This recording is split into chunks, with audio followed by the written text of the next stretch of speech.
back. In this thrilling episode we're going to be looking at the electrics. So you might wonder why on earth I'm sitting tapping the rear tyre. Well, I'm waiting for various bits for the back brakes, which you saw in the last video. They've not arrived, so I've decided to get on with the electrics. The tail light assembly has got a problem. I can only get one filament to work on the bulb and nothing seems to be right. So given I was going to be removing all this for the brake work anyway, it seems sensible just to take the rear mudguard off. It had been hardwired in, it should have been a split connector, I'm assuming. So I've just cut the wires and I'll sort that out later. So the first job will be to look at the tail light and try and find out why we're not getting a stop light and a tail light in the back.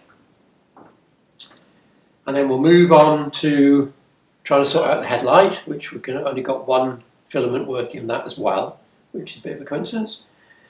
An unpleasant one. And then the dash is going to have to come out because none of the warning lights work, and I need to find out what on earth's happened to the indicators because I can't find an indicator relay anywhere. Hopefully that's it, but like everything else, this bike is starting to throw up problems I wasn't expecting, which is fair enough, it is a project after all. So let's start. By the way, it is still absolutely freezing in here. It's early Feb. The frost was so heavy last night I thought it snowed. I can't turn the small heater I've got on because it interferes with the microphone. So when I'm working and filming, I've just got to freeze. Never mind.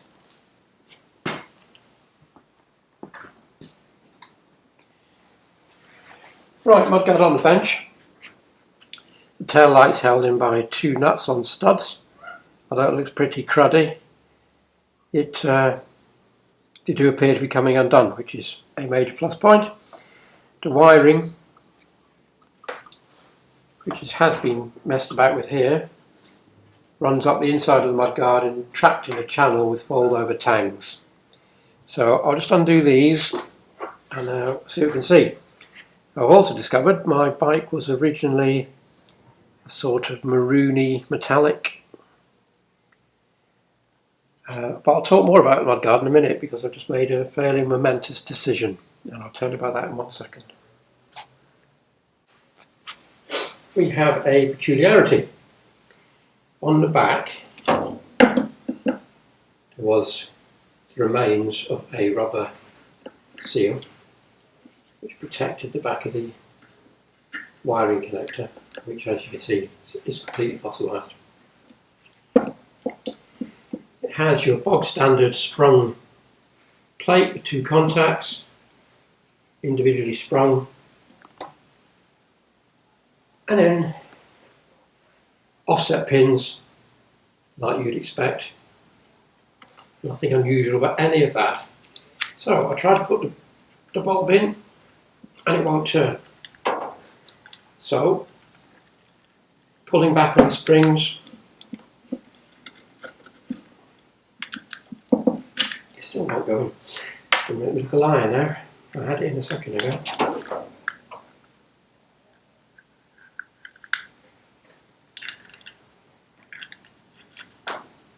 Right, pulling back on the springs by tugging on the back of the wire, which of course you shouldn't have to do, it will go in.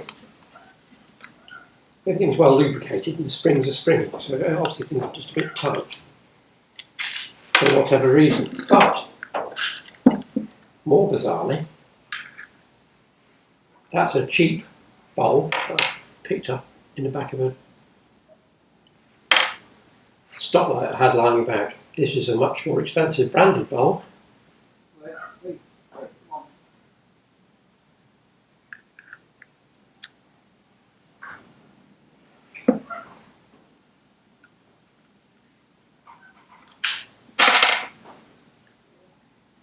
And as you can see, it won't even go in the holder, never mind. Oh, there we go. It's super, super tight. No, it won't turn. So, very peculiar. But anyway, I've got one in. and it's now in its correct position. So hopefully that will then provide us with 2 functioning filaments, which I will now go and check. Right, this has led me a merry little dance.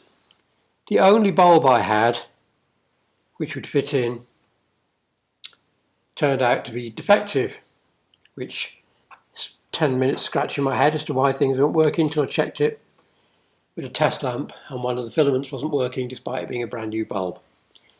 Right, so I now have a Motorcraft bulb in there. It fits okay. It's not a problem.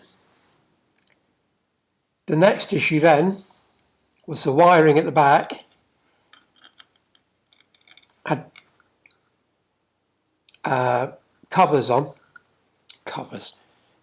sleeves on, wrapped in tape.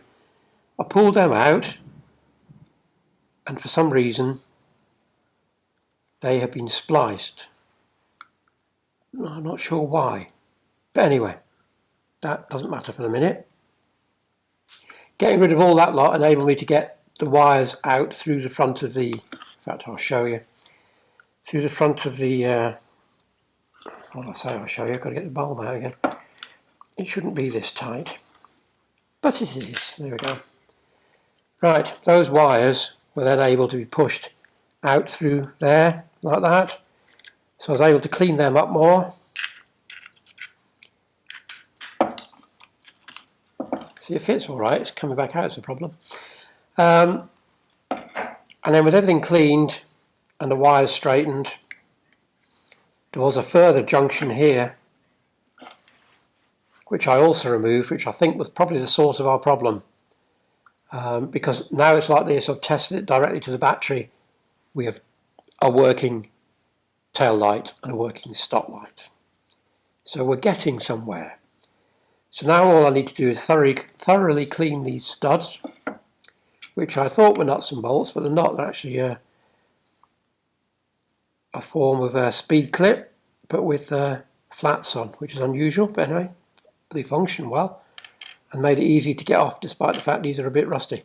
So I will clean them to make sure the earthing is good. I relied on one of these to check, so I know they are working.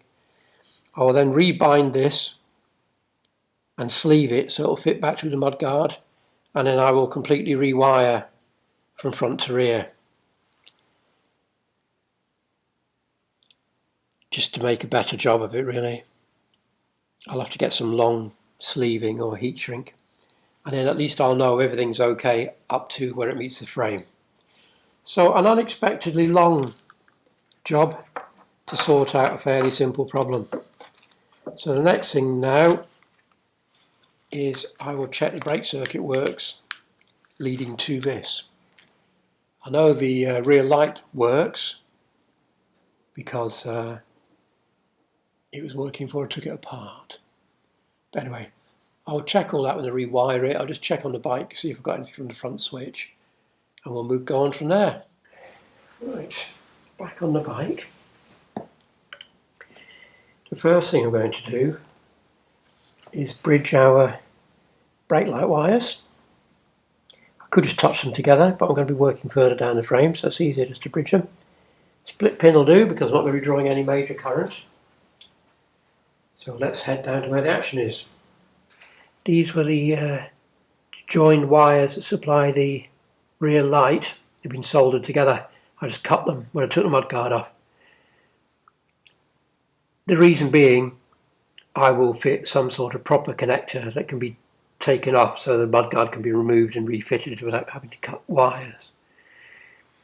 So we have a small jumper lead attached to the battery negative.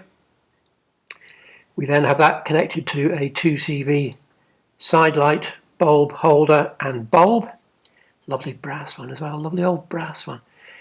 Anyway, enough of my peculiarities. Now then, in the ignition position, we have nothing.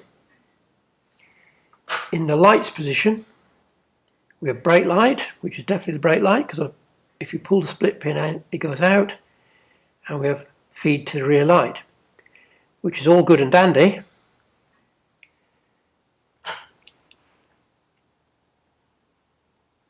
But surely your brake light should be working when your ignition switch on, and not, you should be able to have it on without your lights on. So it looks like there's a problem in the switch, the main ignition switch, which we will move on to shortly. But before then, we will do a further test on the brake light switch. So I will just disconnect that from the split pin from it and then come back. Right, can't be in two places at once, so I'm up the top end operating the front brake switch. The test light's attached to the feed and earthed. So if the brake light switch is working, it should now light up. It's not lighting up, so if I just touch the wires together, it does light up, so that means our front brake light switch is defective. So I'm going to have to go and take that out before we move on. And there it is. It just screws in. The plastic got damaged on the way out because it's difficult to get hold of. But that's a simple plunger switch, which ain't working. So that's something else to add to the parts list. Right, so we know the backlights work, we know the brake light works if we get a switch. One final thing before we leave this part. I fitted a new 30 amp starter relay. For anyone who watched earlier videos, you will know there was some rather intermittent starting going on. Well, a new 30 amp relay will hopefully sort that out. It seems to be working every time now. So there we go. So the next thing is, I think, to take the dash off and have a look at this ignition switch and try and find out why we're not getting any feed to the brake unless the lights are on. I can't imagine it was designed that way, to be honest, but we shall find out. Right, I've no idea what we're going to find under here because I've never looked at one before, but I'm assuming that's what holds it on. We should really replace that with something more interesting, I think. Now then.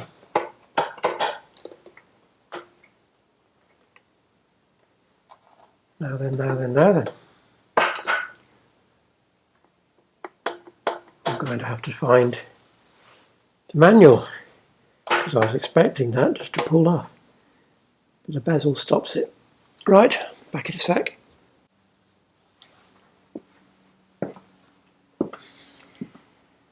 Right, there's nothing in my manual, it's a climber. However, I just being a little too tentative, and a bit of a wiggle and a pull popped it over the Speedo. So that's good. So all our plastic is intact, although we are missing some shields for the bulbs. So there's our switch.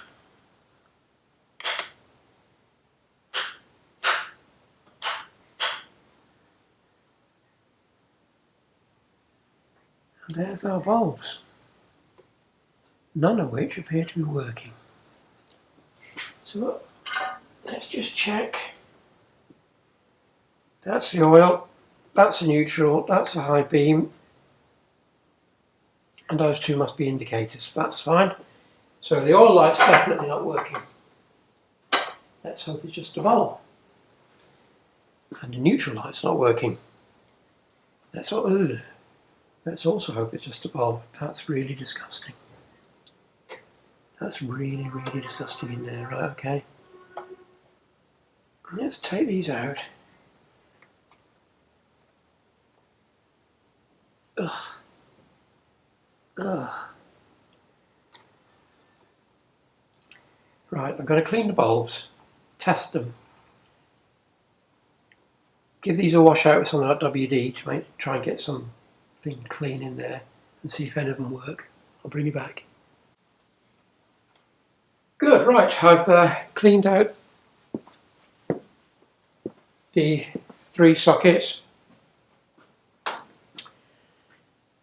replaced 2 bulbs, the other one's still fine, and now we have a neutral switch,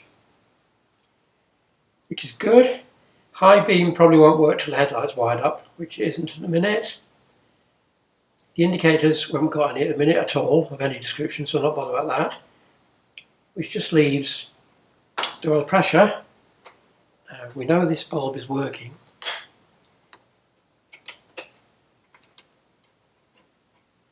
I did check it out in another way, but just whilst you're on camera I'll do it again, just in case I got it wrong.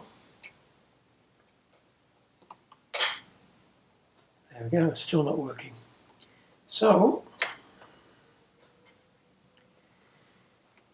in the ignition position,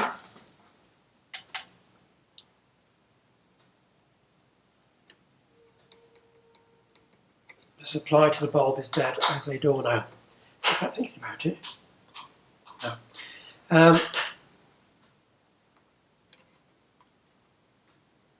So I'll put it back in. So, either the wiring up here is faulty,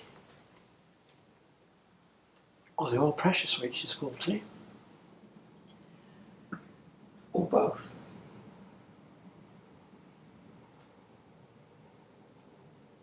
Now then, before I can go any further, I need to find out how this switch is wired up and why we're not getting a brake light. Now one of these has got to be light, there we go.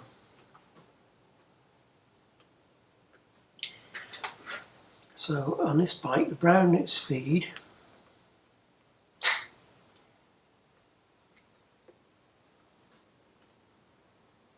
Return feeds those two. That one, in fact. That one. Which feeds the ignition.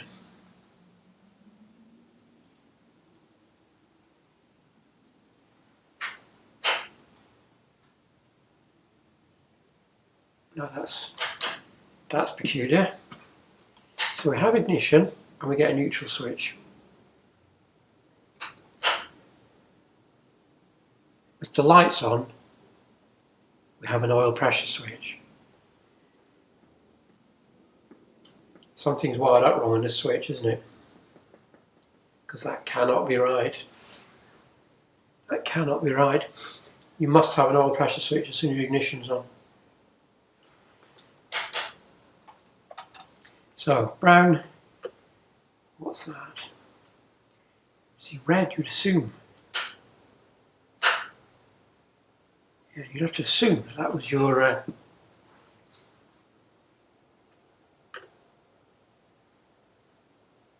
brake light side with the red wire.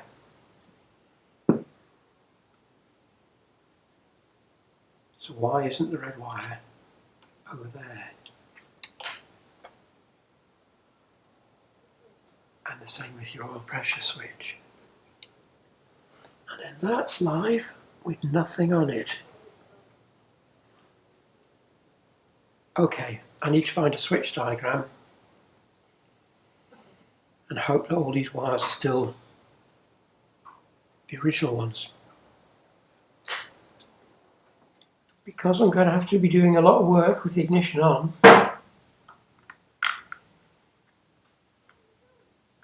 want to make sure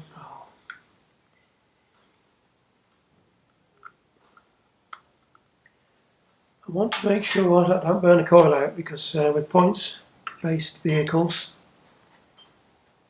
if they have to be parked in the wrong place, you can burn the coil out. Ask any Citroen 2CV owner, they'll probably tell you horror stories of accidentally leaving it on and burning the coil out.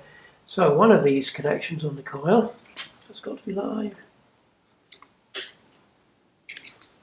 Would help to turn the ignition on, of course.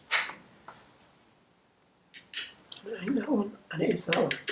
So the bottom one's the live feed to the coil. So I will disconnect that before I do any further work on the electrics. But it's lunchtime now, So I'm going to take my manual inside where it's warm. I'm going to read up about how this switch is meant to be connected, because I think it's wrong. Right, lunch digested. I've moved the red wire around from here to here, which then gives me neutral light and oil light in both positions, which is good. And then with the brake lights touching and the ignition on, let me just turn you around, drop you down. There we are. The test light is on, showing the speed to the brake light in the ignition position and in the lights position. So we now have a brake in both positions. We've got oil light in both positions, neutral light. Obviously I'll have to check they go off when things are running. So the only other thing I suppose is to check that we have lights. Oh, absolutely no doubt there will be. There we go. So that's your light feed. That's your brake light feed. Good. So we now have things functioning as I wanted. So somebody, when they wired the light switch up, has obviously just inadvertently moved one wire, which is good. Right, so the next thing, whilst we're in the vicinity, I'm going to make you feel seasick again and bring you back up and round. Oh, there we go.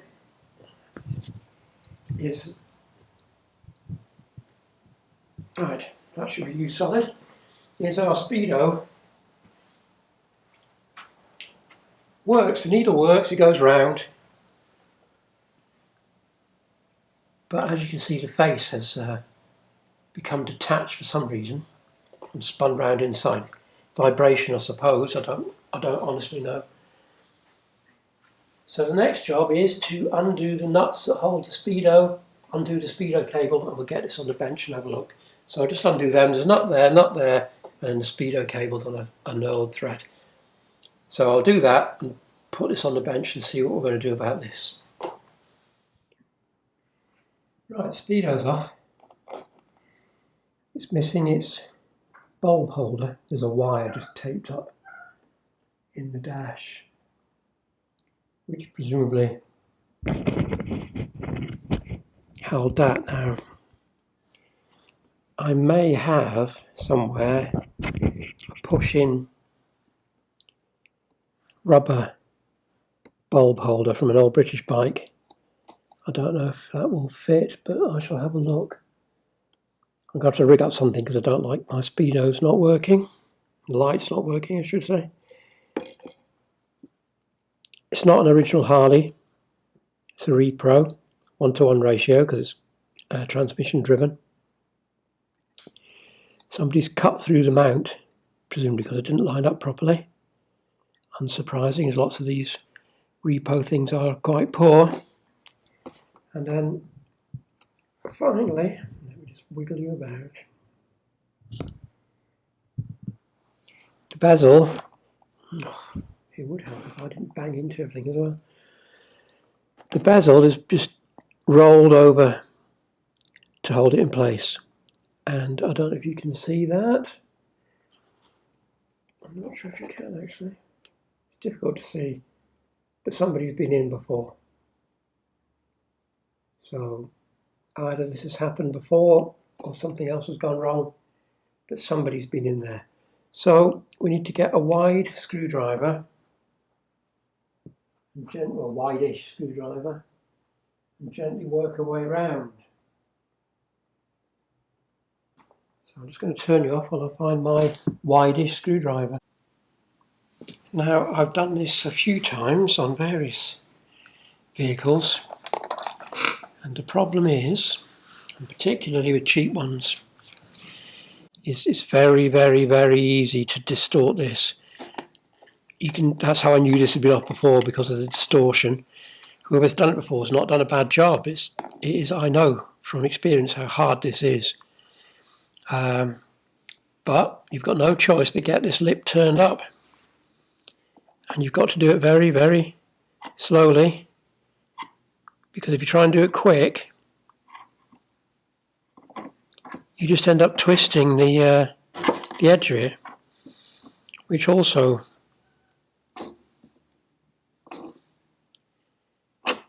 means you can't use too thin a screwdriver. So this will take me some considerable time to work my way around like that, bit by bit, until eventually it's sufficiently flat to take the bezel off. I'll bring you back when we reach that point. I'm pretty pleased with that. It's no more crinkled than it was. It's probably taken about 6 or 7 minutes, very gently going round. But I'm very happy that there's no damage.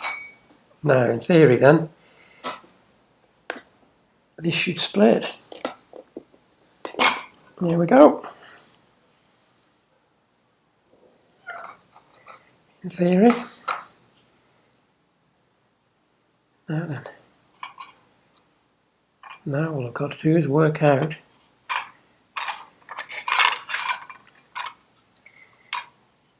whether that will in turn split. Oh, and in fact, just using my fingernails it did. Can you see that? The lip also split. I was worried it wasn't going to. And then, I don't want to damage that needle. Right, I've got myself in the way here with it. Let me just put that down. I'll turn you off and bring you back.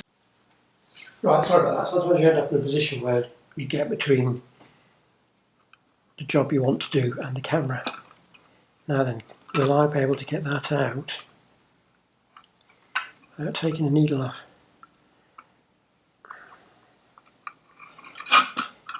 I don't know. It's not looking good, is it? You've got to watch these needles because they're often very tight. Right.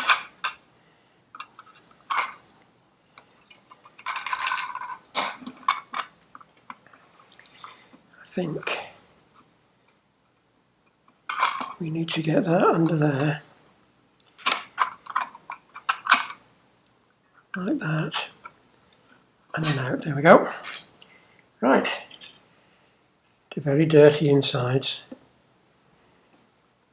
the Speedo. Now, clearly that was originally riveted in there, and riveted it is no more.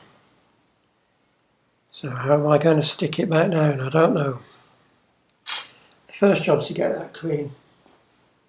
I'll go and see if I've got a clean brush.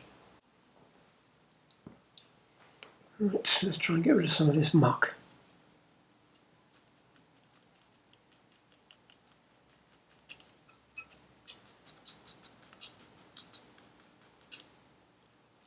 Right. Let's get the blow gun and we shall try blowing it.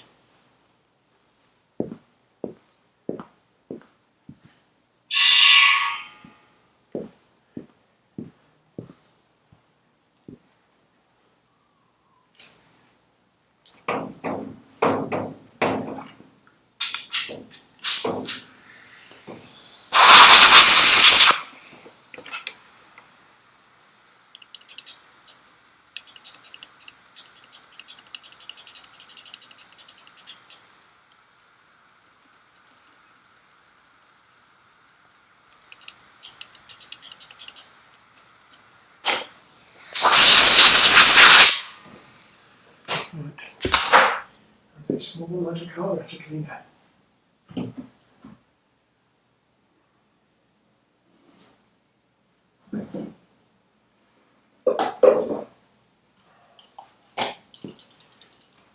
joint shift.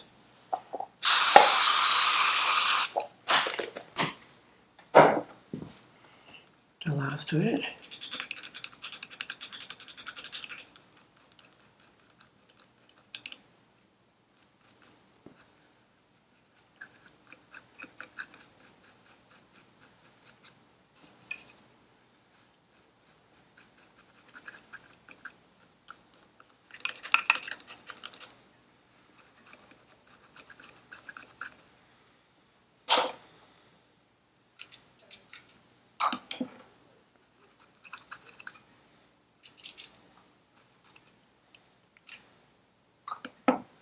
I hope that's all working. Can't do much about the numbers behind there for the minute, but I'm pretty certain we've got them anyway. Right, so we need a method of attaching that to that. And I think our best bet is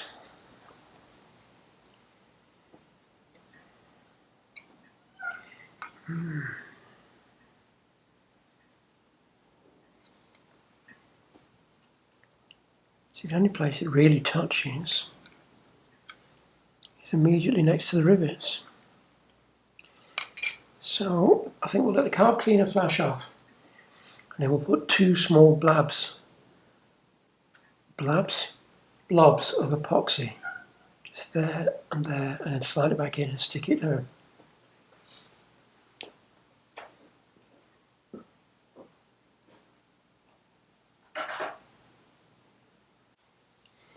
Right, I've mixed up a small amount of epoxy.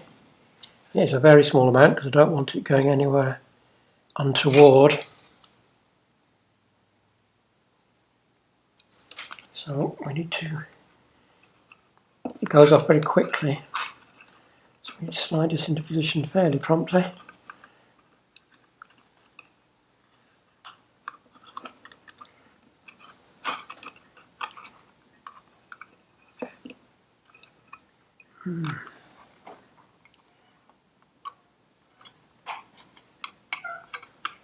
There we go.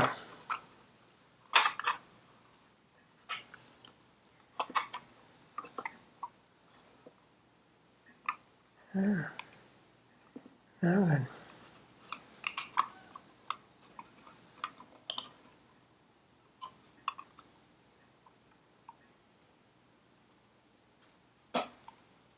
That isn't going to work because that's got to go beneath there. Right, I'll turn it off again and have another look at it. Okay, the face has been a bit of a problem. The remains of the face are actually underneath those rivets, which means I can't push it all the way up, and there's insufficient metal to bond to. So I had to get slightly creative and find a new way of doing it. And behind here, if you look back, there's a baffle plate for the bulb, for the illumination. So I bent the baffle plate up and drilled it and put a couple of pop rivets in to hold the face in position. It's square here, it's not perfectly square there, but I mean, looking at it, even in its original position, which we're not far off, judging by that there, it must have had another piece across there, which is missing. It must have broken off. Maybe that's why the Speedo has been apart before, to remove that part which would have been rattling around. I'm not entirely sure what to do about that. I may just leave it. You can read the number there, 10,500 and whatever it is, 35. I might just leave that. Can't really think of what else to do other than stick a piece of tape over it, which would look a bit naff. I suppose I could try and cut a piece of plastic and glue it, but there's a danger then the glue will get into the rollers. So it may just be left for the minute. And the other thing I discovered is the end of the Speedo needle, was dirtier than that part, and when I look closely it's actually cracked and bent. So I've tried to square it up and put a bit of epoxy in it, which I will leave overnight and hope the end doesn't fall off. Anyway, these things are sent to triers, so tomorrow I'll put the bezel back on. At least it will function, and even if the tip does fall off, you'll still be able to see roughly what speed you're going. I just want to get this bike on the road first before I lash out loads of money on it. So the other thing to look at now is what I've just done on the lighting front for the Speedo, which I'll show you now. So when we took the Speedo off, there was a blue wire just poking up through there. Blue's a wire I associate with the lighting on the headlamp, at least how it's wired at the minute on the headlamp. Whether it's right or not, I don't know. So I assumed that had to be the case. So that's ignition with our two lights we had before, and in lights there's your Speedo illumination. I just made a large loop wire which can be either attached there or there, because that's where the Speedo mounts. I'll see which one is easiest to get to when the Speedo's in place. So there you go, illumination. The bulb holder is slightly smaller than the hole it pushes into, but that's easily resolved by a couple of winds of electrical tape and then push it into place. So we will have a usable, if not perfect, illuminated speedometer. So we're getting there. So really the only thing left that I can think of now is to sort out the wiring on the headlamp. I'm now convinced there are no indicator relays anywhere on the bike. So what I intend doing, I think, is, given it's push button operated on separate switches and there's loads of room in the headlamp itself, I will probably run two separate indicator relays wired to each switch, operating the right hand side and the left hand side. Overkill, I know, but fairly easy to do, and if something goes wrong, fairly easy to sort out any problems, and also inexpensive. They're only simple 3-pin flasher relays, and each side had its own warning light. So I should be able to rig it up quite easily with these. Once, that is, I find out where they go. I shall have to try and feed these up side by side from the wiring in the front when I go to it, to work out which one lights which. All good fun. So next step, headlight wiring, front end wiring, and then a horn, because the other thing I haven't seen anywhere is a horn. So it will get a simple 12-volt push button horn mounted on the front of the frame, although the switch that operates it appears broken. So I would imagine I'm going to need one of them along with my brake light switch, but I'll show you that when we come to it. So we're getting there slowly but surely. Right, onward and upward.